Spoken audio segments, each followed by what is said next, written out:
करते हैं पति और पत्नी, तो एक दूसरे को सहयोग करके मित्र भाव से चलाना चाहिए। हमें अपनी रुचि दूसरे पर नहीं थोपनी चाहिए, बात ध्यान रखना चाहिए। हम दोनों एक मार्ग के साथी हैं, तो हमको चाहिए कि हमें अपनी रुचि उसके अनुकूल करनी चाहिए, उसको चाहिए कि हम अपनी रुचि को एक दूसरे के अनुकूल कर ले।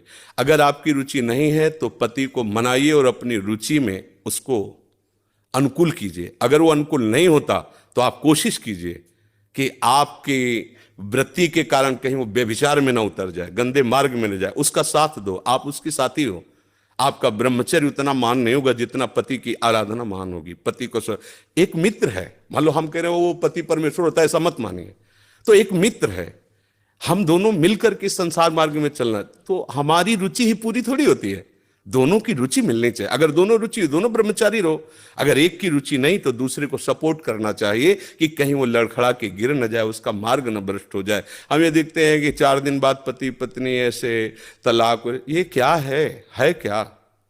सिर्फ अपनी रुचि का पोषण नहीं होना चाहिए। अगर हम दो मिलते हैं, दोनों मित्र बनते हैं, तो एक दूसरे की रुचि का आदर करें, एक दूसरे की रुचि का सहयोग करें, तभी तो जीवन यात्रा चलेगी। नहीं तो कब ऐसे नहीं चलेगा। आप ब्रह्मचारी बन के बैठो और वो व्यभिचार में प्रवृत्त हो जाए, तो आपने पानी ग्रहण किया था, ये आपकी मित्रता नहीं सही रही। हाँ, वो बहुत ही व्यभिचारी है, अन्य, तो फिर अपने को अलग कर लेना चाहिए। अगर वो एक पत्नी व्रत है तो हमें उसका सहयोग करना चाहिए, उसमें ब्रह्मचर्य की तरफ वृत्ति न रखकर अपने पति की अनुकूलता की तरफ वृत्ति रखनी चाहिए।